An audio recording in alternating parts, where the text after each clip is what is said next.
Hey guys, so update to the focus rods. Big update actually. They made them cheaper.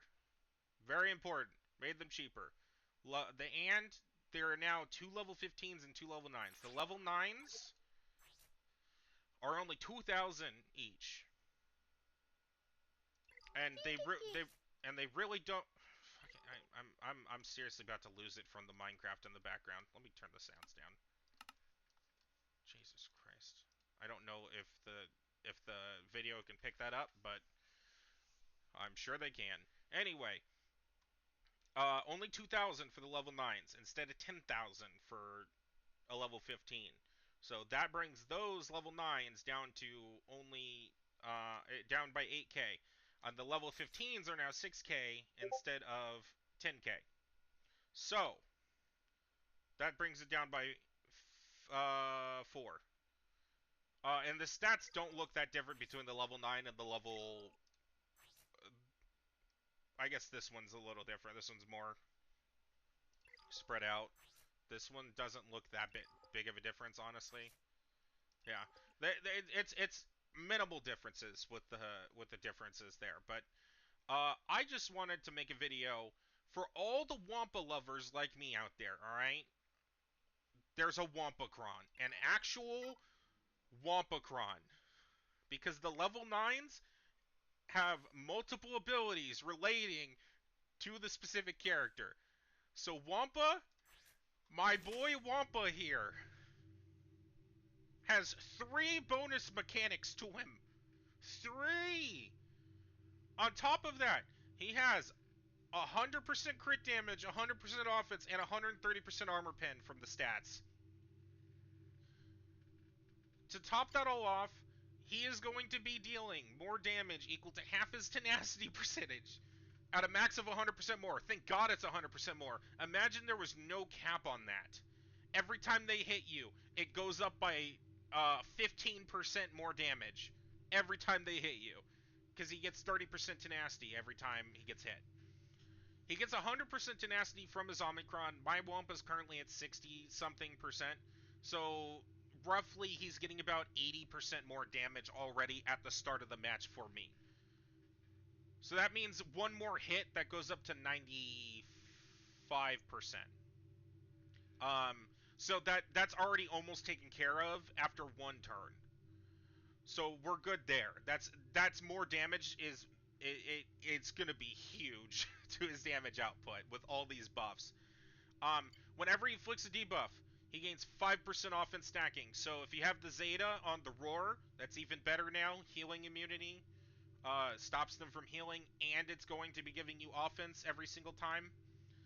Very good. Also, daze on his first special, and the damage over times that he constantly inflicts with it, both his unique and his basic. Huge. More offense. Good. We love to see it. Now, the level 9, the most important one of all. His Omicron is now active in Territory Wars. And he gains an additional 100% defense, max health, and max protection to his already 75% he was getting. I think that's what that means, at least.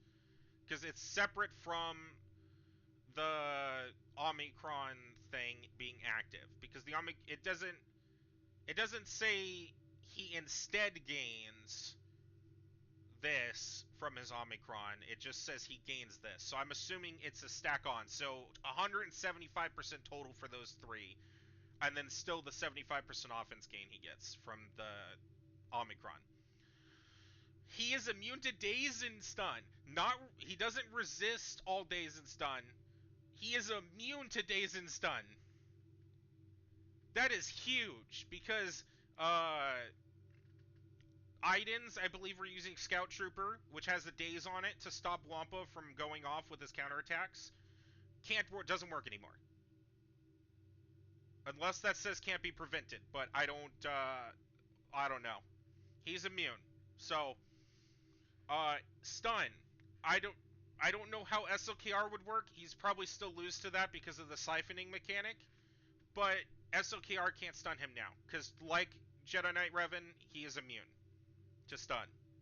which could go over well. Maybe you can break apart SOKR before he gets enough, especially with one ally, they're not going to get many crits, which they, or crits or just hits in general, which they need to ramp up SOKR's ultimate, which really gets his siphoning going.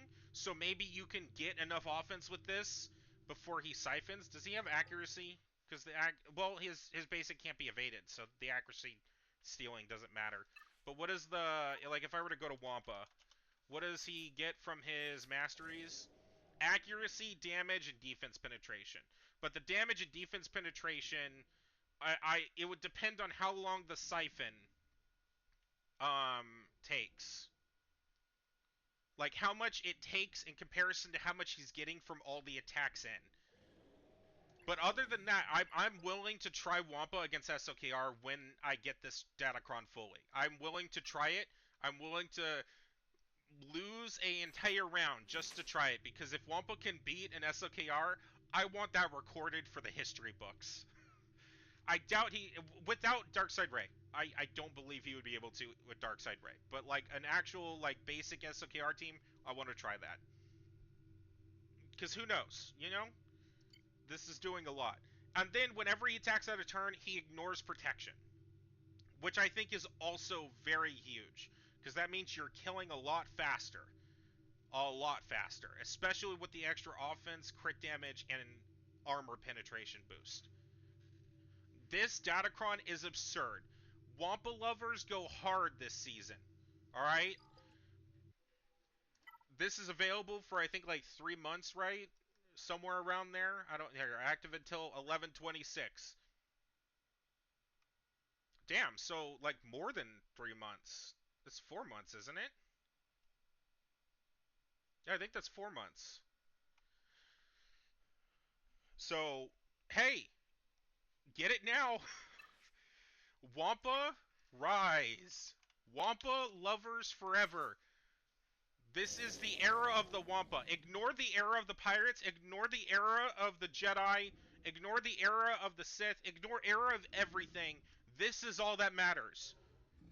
And the best part, because it's a focused Datacron, your Gear 12 Wampas get these abilities. So anyone with a Gear 12 Wampa isn't relic, and even then, now you don't even need a high star.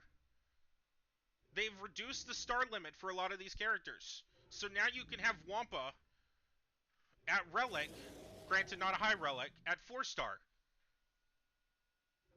That's huge. Or is it 5-star? One of those two.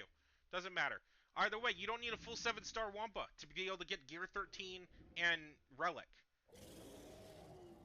And this Focus Cron does not require relic. It only requires Gear 3 max.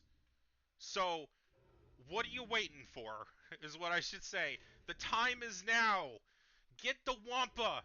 Wampa supremacy.